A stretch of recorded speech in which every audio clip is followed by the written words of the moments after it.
Hello, thanks for joining us and welcome to the webinar Raising Capital Powered by ASSOB. My name's Paul Niederer and I'm the CEO of a company called the Australian Small Scale Offerings Board, and I'd like to take you through what I've learned over the past few years in watching companies succeed and fail at raising early stage capital. Recently we published what's called an infographic, and you're welcome to email me to receive a copy of this. But an infographic sets out on one page usually lots of the important information about a particular operation or entity or idea.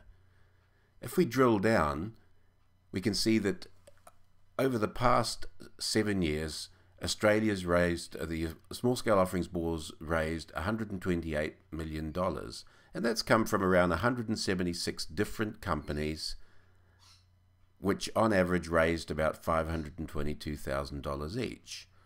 Now to achieve that, they needed to sell down around 21% of the equity from that company, and usually there are around 14 investors in each of the companies.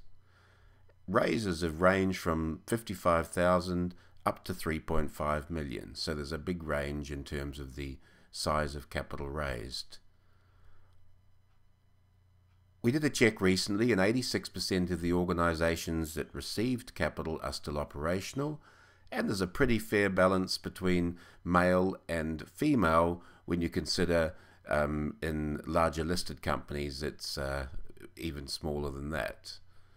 The breakdown of investment has predominantly been retail, which means like mum and dad investors, and then 39% sophisticated investors, and they usually come in the later rounds of an ASSOB's capital raising.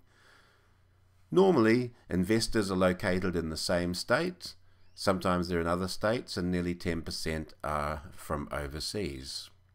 There's a number of sectors. IT and software and web-based seem to be the most dominant, and then health and beauty, food and beverage, mining and oil, and others. But there's been a huge range of products from bed lifters to wine barrels, all sorts of other things that sometimes don't fit into categories. So let's have a look at different ways that you can raise your funds. If you're sitting there thinking, right, what sort of choices do I have? Banks have traditionally been one of the major funders, but with the difficulty of borrowing funds in this particular area, it's not as good an opportunity unless you've got a consistent cash flow, and of course if you've got plenty of room on your own personal mortgage. Friends and family for many generations have been a valuable source of funding and still are. Crowdfunding is a recent addition in which many people contribute not a large amount to a worthy cause or business via the internet so that they together fund a particular objective. High net worth individuals, always been valuable and always good if you can find them. Angels and angel groups, also a valuable source of income, and often you get more than the money from angel groups. You get somebody that can mentor you and guide you because they also want to make sure that their investment grows. And VCs for the larger amounts, but over the years as we've seen the cost of capital come down for starting a business, VCs are usually in the space above around about 5 million, but they can come down lower. The ASSOB platform has been built so that not just all the people mentioned in the previous category, along with directors' contacts and celebrities and affinity groups and professional investors and self-managed super funds, all of them are pointed towards your particular offering that you have up on the ASSOB platform. So it's really a place where potential investors can be accumulated, can be engaged and nurtured so that in the end they become investors. And when we look at successful raisings and see, well, what is it that makes a successful raisings, these are the 4 essentials that we find. First of all, there has to be a convincing, compelling and credible story. And of course, you yourselves would have been standing there sometime and somebody has come up to you and at a barbecue or whatever, and they'll say, look, I'm thinking of, I'm raising money for a business. And they'll say, what's your business? And that story that comes across, if it's convincing, if it's compelling, if it's credible, you'll say to them, well, gosh, keep me posted. I like what you're doing. So that convincing, compelling, and credible story is very, very important and a very strong factor in raising capital. Next, a balanced, passionate, capable, and likable team. And all of those points are important. Balanced, passionate, capable, and likable team.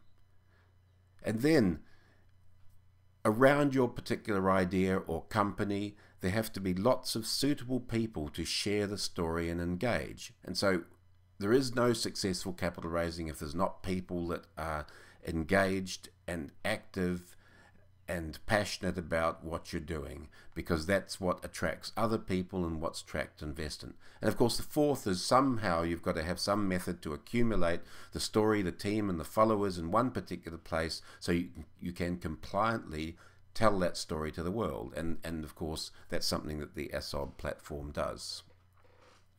When we put those circles together, and if you look up in the top right, sharing the story with followers or potential people that will follow you, you grab their attention, and through grabbing their attention you get engagement, and then eventually you get the decision to invest. And that's the process that happens. It's through the sharing of the story to the followers, together with the story about the team, how capable they are, how credible they are, their ability to execute, how balanced they are between technical and business things. Maybe you're being mentored to do this. Maybe some validation from people that have said what you're doing is great. Maybe the business model comes out so clearly in the story. But basically, the sharing of that gets the attention of people who become engaged in your story. And then after a while, they say, wow, I like what you're doing. I'd like to invest. And it's interesting when we look at it in our statistics within our process, in which you, when you're raising capital on ASSOB, have access to, you can see the degree of activity that's happening for a particular raising. You can see how many people have visited your profile, how many have downloaded the offer document, how many have become investors, whether they've watched the video for a short or a long time, whether they've wanted to become followers and be part of what you're doing. And so it's not just something that you sort of hope is happening. You can actually see, and you can then, if it's not performing in a particular area, you can think, right, something's not being accumulated. Let's have a chat. Let's see how we can better those statistics. And it can go right down to an individual level. You can check and see, oh, okay, this particular person, I see they became investor. What was their path? And in this particular case, you can see on the 13th of January, they first of all made contact with the ASSOB platform. And then for this particular investment, they started following it on the 7th of February, and they downloaded the offer document. They had a look at your offering on the page, and then requested sale alerts in May. They downloaded the offer document again, and in the end they became investor. Around about 15 or 16 actions later, over 4 months, had built up the level of credibility or belief to a point where they decided they were going to become an investor. And you can see at any one time the track record, as is in this example, of who is invested and on what dates and in what amounts. So if we go through now, we've talked generally about this, but let's go into each of the story, the team, and the followers with a little bit more detail. In terms of the stories, there's two types of stories that are very important in capital raising. The first one being the narrative. And the narrative is really like somebody coming up to you and saying, oh gosh, you know what Bill and I are doing? And they'll say, what? Well, you remember a few years ago we did this and this and this, and then we did that and we did that. That's the narrative. And that's very valuable in terms of preparing your offer document in your communications, because it is really your story. Another part of the story, though, is what's called the elevator pitch. And that's something that you have to get across succinctly in a short period of time, basically in the time that you would ride up in an elevator. And the elevator pitch is really so that when you go along to somebody that's probably a little bit more professional, you can give them a very good overview of what you're doing in a short period of time. Now, I like this example from Silicon Graphics, because back in the early days of digital processing, when Sun and HP and IBM were the big players and had all the machines, they didn't have the connections that movie companies wanted. So Silicon Graphics, who by far are now dominant in this section of the market, they decided that they would bring out a computer that had these connections. And when we think of it in terms of the structure of an elevator pitch, and on the next slide you'll see how you can work on your own, you start with the word for, which is for the customers. Who is your product or service for? And they said, well, it's for post-production engineers who are dissatisfied with the limitations of traditional film editors. Our workstation is a digital film editor that lets you modify film images any way you choose. Unlike workstations from Sun, HP or IBM, we have assembled all the interfaces needed for post-production film editing. So after you've been through that, you've got a really good understanding of their product, their markets, the product category they're in, how it solves problems, what the alternatives are, and the product features. And so you yourself, with your own company or idea, can also do this exercise. And please request from me the slides of this so you can work it out yourself, but you can fill in this blank sheet and come up with a very similar elevator pitch so that you can use to communicate succinctly what it is your product is all about. And from this particular statement, you can build your whole offering. And when you go along to somebody that's going to assist you with your capital raising, then this will give them a very good start to think, well, yeah, you might have something there, we'd like to help you. The next part is the team. And a balanced, passionate, capable and likable team is very, very important for an offering. And people that are investing look at people. They invest in people. And when you ask VCs, well, you know, what was the biggest factor? Well, I really thought that these people had the ability to do it. And so this has to be conveyed. We've got a sheet there that's in the handout that you can fill in the details about your team. So put in who your balanced, passionate, likable team is. Who's your technical person, who's your marketing person, who's your management person, and put them in that first box in terms of, so people can see that yes, that is a balanced, passionate and likable team. And there are some other boxes there which are more along the lines of other things that are important for the actual capital raising. The first box at the top is for your team that's building your company and your project and your idea. The second box is for you need to have somebody that fronts this. You need to have a charismatic front person. And charismatic is a difficult word, and you know, there's very different grades of charismatic, but basically somebody that connects at a heart level or at a level that impresses people, that they will say, yes, this is, you know, we like what you're doing, and connect. So it may be you, it may be somebody you bring on board who's had a lot of experience in this area, but you have to nail down somebody that's going to handle this part. Because what I've seen, the most successful capital raises have come from somebody who's out there, usually the CEO of the company or the founder, that's actually a driven person that people say, wow, yeah, this guy's put together a great team, I'm going to back them. The next point is in terms of a credible board of directors. These days, it's not that difficult to accumulate onto a board of directors people of real caliber. There's lots of people in their 50s and their 60s and their 70s who had brilliant careers that haven't got a lot to do at the moment, that would welcome the chance to be on board with a group of young entrepreneurs going somewhere. So on our website, there's a section called Executive Equity.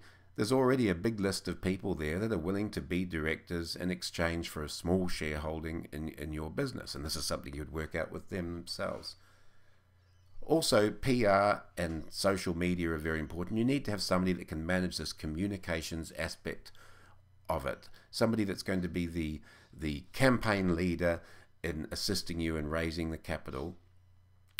Also, graphic design people, because there are going to have to be documents produced, and websites and blogs and mail outs and things like that, and also videos as well. So fill in this sheet with the people that are going to support you in a capital raising. It doesn't mean that they have to cost a lot of money. Often they don't. Often it's people that you can gather from around you, that might be a graphics person at the university, might be retired journalists that can do your social media and things like that. But put together a team so when you sit across the table from people that are interested in investing, it's not just sort of like mum and dad and the neighbour. It's a team of people that can say, look, we can do this. If you give me the $30,000 as an investment, we will look after it. We will be good custodians of that, and we will grow that business.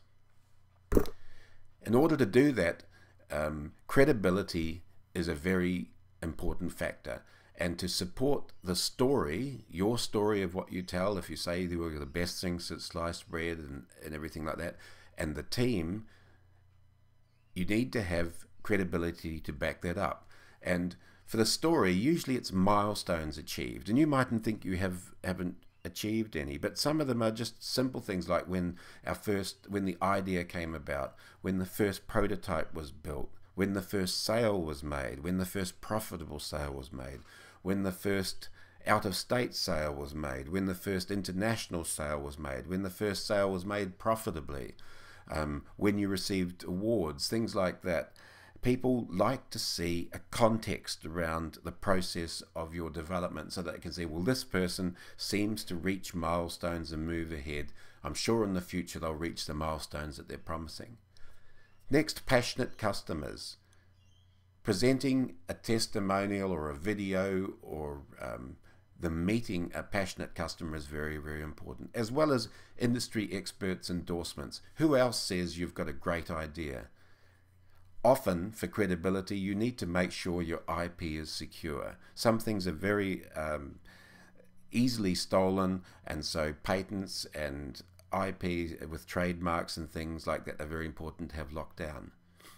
And then in terms of credibility, if somebody's going to invest something, they want the money back at some time, usually around 3 years. So they're looking and listening to see, well, how are we going to get our money back? What exit have you planned? What is desirable as an exit? Is it a trade sale? Is it a listing on a stock exchange? Is it some merger with another company? What is the way in which we're going to get our money back? So that's the credibility to support the story. And then to back up the team, you need to ensure that the directors you have got the right sort of credentials. Like if you're in the area of generating electricity through a special turbine with waves, then have people that are specialized in this area or have been involved in rolling out electricity projects and marketing them, and that they've got the technical ability and the marketing and business ability, so that when somebody's reading about you, they say, wow, these guys have really done a great job in this particular niche, so I'm sure they'll do a great job in this one. So you've got in your handout a sheet also with gathering credibility to support the story and to back up the person and team, and put down the awards, the milestones that you've achieved, industry experts, any high profile investors that you know you've got around you, what your exit alternatives are, some strategic partners and customers, how secure your IP is, maybe some board members. Just build this up so as you go through the process of preparing yourselves for capital raising, you've got all this, so when somebody asks you these questions, you don't have to be chasing around through your briefcase and your office desk for the national award you won for best invention of the year or something like that. You've got all that stuff together ready to show the person that's going to assist you with your particular capital raising. Now we get to the followers part of it, and it's probably the most misunderstood part of the capital raising, because people honestly believe that if they've got a good story and a good team and they've got credibility, that somebody will just walk in, when they walk into an office and put their story and their team and their credibility across on the table, the person behind the desk will pull out a checkbook and say, I love what you're doing, here's your money. But it doesn't work like that. And if you can get investors like that, that's great, good on you. But from our experience for the last 176 raises, there's around 14 investors per matter. In order to get 14 investors, you have to have more than 14 that are interested in your particular idea. And we've found a great way to do that is that we at ASSOB, we have what's called a discovery meeting. We sit down with the company that's raising capital, together with the founders, the management, company's advisors, the staff, the people that work through it. There's somebody from ASSOB might be there, there could be a sponsor there, and sit down and work out, how is this going to work? How are we going to raise this capital? Where it's going to come from? And one of the most important things that people find difficult to realize that you're actually selling a portion of your business. This isn't so much about speaking for hours about your wonderful product and your wonderful service. It's about selling a portion of your business. So to do that, you need a professional sales and marketing campaign. So it's not just about the information memorandum or the offer document that's just sitting there and you can hand to somebody. It's about getting the right messages to the right time to the right people. You saw before that it took around 16 impulses from January through to May to get somebody to invest. And that needs to be orchestrated into a program that recognizes that you are selling a portion of your business and it's done in a professional way.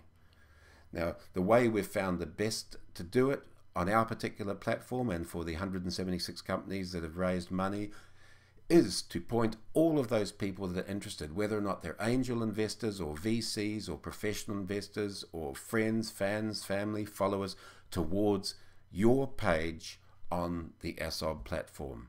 And once you get there, those people are possibles for investing, and they can be fans of yours, customers, suppliers, industry leaders. They can be people that come from the 23,000 odd ASSOB contacts. They could be personal contacts of yours, or professional investors, or celebrities, or people from overseas, or people that have got an affinity with the niche that you're working in, or the business area, or the city, or the town.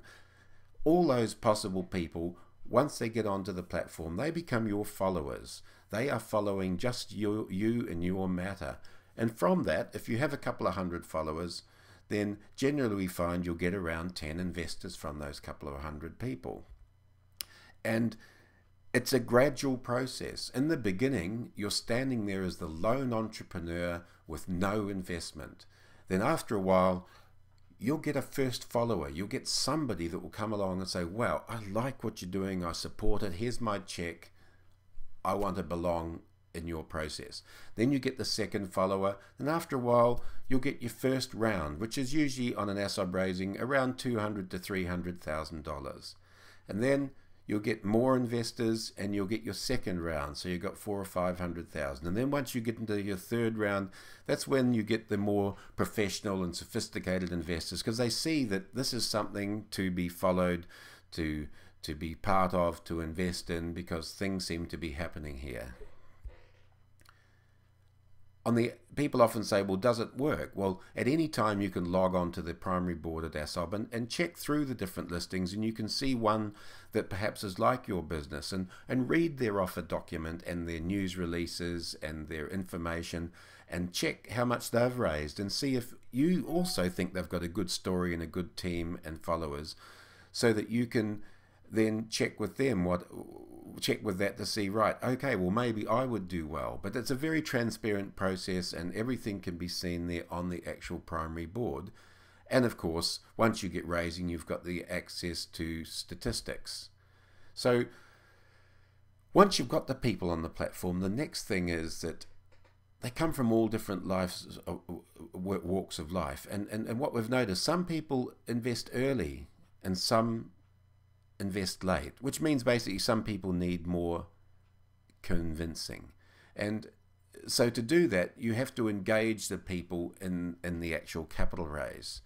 And so as you saw with this particular investment, from January through to May, it took for a person to come invest. Okay, some people might do it in a week or 2 weeks, but it's not always like that. So different ways have been found on the ASSOB platform to communicate out about an investment opportunity. And one of them is our e-news, which is the monthly e-news newsletter that goes out to 23,000 people on our database. So that means somebody will get this e-news and they'll like the title. Like if they're interested in gold mining, they might kick on a title, a headline that says about gold mining, and that means then they become a follower of yours, and they'll look at your profile page and they'll download your offer document and that. So that's one way to get somebody from the 23,000 odd people that are on the ASSOB platform.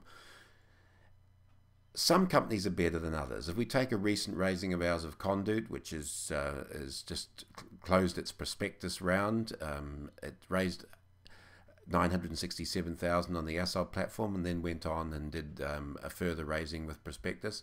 They were very good at communicating what was going on, and as you can see down the bottom part of this slide, in September they started with their newsletters, and then every week they sent out a newsletter about what was happening with the programmers, what they were doing, what niche they were marketing, some important shows they had, things like that.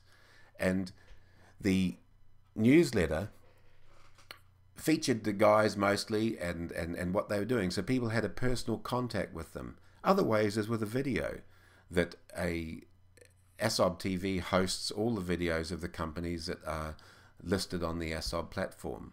And some people are more abreast things like Twitter, and in this particular case this was a mining of ours, Iron Glen Mining, that came onto the board, and in a year it went from raising its money, it took a year to raise 2.1 million and list on the AIMS exchange in London. So basically they did a very good raising and moved on to their objective of listing on AIM. But what was interesting here was that the people that were engaged in the actual raising were also communicated with through Twitter. And so as you can see that 4 days ago they had a message, then 2 days and 1 day, 19 hours ago, 16 hours ago, 5 hours ago, you could see some exploration photos.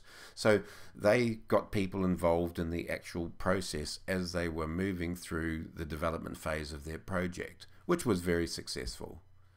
Some people, like Etienne Foray from iPowwow Limited, has a monthly newsletter that he sends out and updates all of the people that are followers and also the stakeholders, the people that are already investors, on what's going on with the company. So in this particular case you can see that he's advising them that please find attached the iPowwow participation TV case study of the recent Miss USA event on NBC. With over 7 million viewers and 12.6 million votes, a live global telecast created a world's first by bringing together the power of both social media and television into a single killer app. And so basically he let them know that we've managed to get our product to drive the Miss USA event on NBC, and here's the stats, and there's an attached PDF about it. And of course people think, wow, things are moving on, maybe I should think about investing. So that was part of the nurturing and engaging part of the actual process. All of these announcements are maintained on the platform, and there's a record of them, so people can always find where they are and look at them and follow what you've been doing. So if you get an investor that comes onto the platform today and hasn't been involved in that, they can look back through the different announcements and things so they can see what's been going on. Another way we've found very useful are the pitch breakfasts that we have, and they're held every 3 months, where a room of basically 50 or 60 investors come together and 5 or 6 companies pitch their offering to the people in the room. And that's been a fairly successful way. There's usually around about $300,000 or $400,000 of investment comes out of those events. And you as the entrepreneur stand up the front, you have a PowerPoint presentation and a microphone, you're introduced, you speak for 5 minutes, and then there's a few questions, and then the next person speaks. And it seems to be a good format, and people enjoy their breakfast, and then it runs from 7 o'clock, and at 9 o'clock people stay around for a few questions and then head back to their job. So once we've got the people onto the platform and you've engaged them and you've found what's going on, you still have to know a little bit more to know, well, who is really interested? Who should I be contacting? And that's a great thing about the Powered by ASSOB process, is the measuring and marketing that is built into the system. And as I mentioned before, a PR person or a person, you need to have a campaign leader really supporting you in all of this, because it's becoming such an important part of that actual process. As you go through a raising, and this the reddy coloured line is the potential investor line for a particular offering. You'll see this is from February through till August, of the rate at which potential investors were actually joining the platform for a particular offering. And this can be drilled down to be sorted in terms of the different people that have been on there. And in this particular case, we can see that some of the potential investors had 25 activities, 78 activities, 9 activities, but they're also ranked on the platform. So if somebody looks at the video, looks at the offer document, requests more information, does different things, they get a higher ranking than if somebody watches the video 10 times and does nothing else. So the score there, when somebody's got 15, that's a really good score. So the people there with 15, 15, 13, 13, 11, 11, 11, like that, they should be the people that are being communicated with, because they have not invested yet, but they've done a lot of activities, and you can drill down and see what they have done on an individual level. Sometimes you might just want to see, right, who's been active in the last 5 days and what have they been done, so that then you can contact them. And then you can drill down and you can see that this person from February right up until today, you see they're active in February, then they came in the middle of March, they looked a bit more, and then in April. And so it might be that they need a little bit more information. So a simple call to them might say, well, look, we see you're interested. Did you realize that we've just developed this part of it, and we're holding an investor meeting, and you know, maybe you'd like to come along or something, so that you can engage them further in the actual capital raising process. And so maybe in your particular one, you might find that people that watch the video have a high potential to invest, and maybe you just want to look at the people that have watched the video for more than 60 seconds. But that statistic is available from the platform to do that, and you can sort in all sorts of levels, like who was the last person to do that, and the person before that, and the person before that. So all sorts of ways you can look at who's doing what in terms of your offer, so that you could be guided on how you can contact them. In terms of communicating with them, social media is a dangerous area for equity investment, because there's very strict regulations about what you can say and who you can say to. But we have built into the platform an area where you can have what's called compliant tweets, compliant Facebook posts, and compliant LinkedIn posts. And that means that you could put them there, and they can be tweeted out by people that come and visit your page, so that can be spread out through their contacts. So before something's loaded up, it has to pass through our legal department to make sure that you're not going to be breaching any regulations with the tweet, the like, or the post that you're putting there.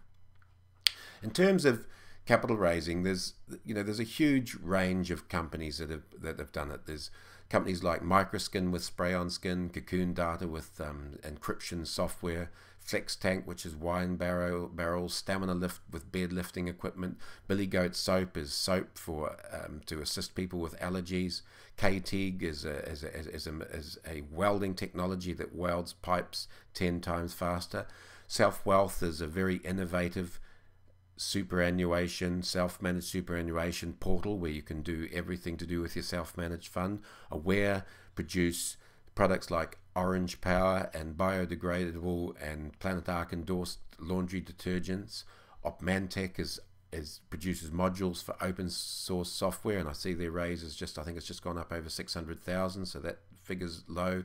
Iron Glen Mining was that mining one. Titan Media was outside advertising signs. Pressure Food was drinks that are in all the Coles and Woolworths supermarkets. Mercurian, it was for learner driver technology. Encryptus backed up software. KFSU, fiber and food. So there's so many different areas that are covered on the platform, and it's not just for sort of like high tech companies. So if you want to learn more about it, go to our website, and there's a number of different tabs for investors, for entrepreneurs, and about ASSOB. Click on the About ASSOB one, and you'll see that you can learn about ASSOB, why you should list on ASSOB, how it works. And then there's a place called Raise Capital, where if you click on that button, it gives you the opportunity to complete a form that gets you started in the ASSOB process.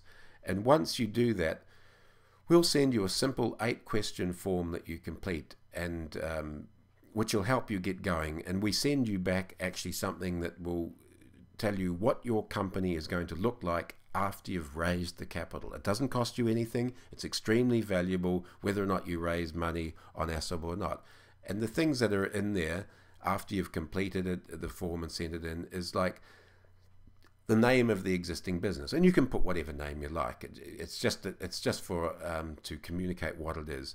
Then tell us a story. If it's something you think is secret, then disguise it a bit. But tell us a story about your business project, your investment opportunity, as you would to somebody at a barbecue or a family gathering. So you put that into that square. And then list down the current owners and how much of the company they hold at the moment, what percentage. So Joe might have 40%, somebody else might have 40%, and somebody might have 20%. So you put that in there. And then seeking capital, how much do you need? Is it 500,000, 600,000, a million? Put down the amount of money that you'll need over the next 2 or 3 years to fulfill your plans, so that we can see the big picture with that. And then in terms of when you're capital raising, how much are you willing to sell down in order to do that? So what percentage will you sell down to get that capital that you require? Often people range between 10 and 30%, depending on how far advanced their particular offering is. So put a figure in there, and if it causes issues or something when we're preparing this, we can get back to you and discuss with you, what the story is there. Then in terms of, you remembered how important I said about the exit strategy, then put how you expect the investors to get their money back. Sometimes you'll have a company in mind who will buy, that you're strategically building your business for. Or you might sell it on a third party as a trade sale. You might be listing on a stock exchange, or you're not sure at this stage. Then in box 7, put down just an estimate of when you get the money. Once you get the money and invest it into your business, what do you think you'll be making in profit for the next 3 years? So this is the average of the next 3 years' profit. And so it is difficult. You might need to get your accountant to assist you, but we do need a figure in there to calculate that particular figure. You'll get back a strategic growth plan that will detail out for your particular company how much you will own, how much other people own, so that you can then give a good basis for preparing your documentation for your capital raising. In terms of the ASSOB process, there's a $990 Part 1, we call it, admissions due diligence fee of $990. And we've got to employ a lawyer to go through all of this, to check out the entity, the directors, the IP, different aspects to make sure it's compliant in terms of the offering. So that's Part 1, which is $990. And then there's Part 2, which is a listing and platform fee, and that's when we go through your offer document, and you get back valuable feedback on things you've written, if they are not compliant, whether they can be improved, really to guide you through on our experience through that offer document. So that's probably around $5,000 you pay ASSOB to get it up on the platform. And to remain listed after your capital raising, it'll cost you $360 a year. So you get the benefit of the secondary sales platform, and the possibility that other people gazing may contact you and may invest. In terms of somebody assists you with this, and often with capital ASSOB raising, there is what's called a sponsor fee, a sponsor assisting. So they prepare an offer document for you, and usually that costs around $3,000 plus. So you could say the $5,000 plus the $3,000, it's going to cost around $8,000 minimum for you to do a raising on the ASSOB platform, in terms of what you're going to have to pay upfront before you raise capital. So sometimes it costs a lot more than that $3,000 with a sponsor, because they've got a fully involved process of preparing videos, of marketing, of doing a lot of the work, whereas other sponsors allow you to do a lot of the work themselves. But that's something you can determine with discussions with them. And if you once you send in your 8 questions, usually what you get back is a sponsor or 2 that would suit your particular matter and your expectations. Now, in terms of the actual raising the capital, once the capital is raised, it goes into an independent trust account that is managed by you, and those funds are dispersed according to your instructions. And one of those instructions is usually a success fee for the percentage of capital raised, which is around about 8% usually, that is paid to people assisting you in raising the capital. So that's another thing you must factor in. But that comes from money that people have invested, so it's not something that you have to pay up front yourself. So I trust this webinar has given you a good overview of the Powered by ASSOB process and how it works and what happens during it. So please email me if you have any questions. Give me a call if you think your company may or may not suit. I'm very willing to share all my experience with you, and please enjoy the rest of your day and look forward to hearing from you soon. Cheers.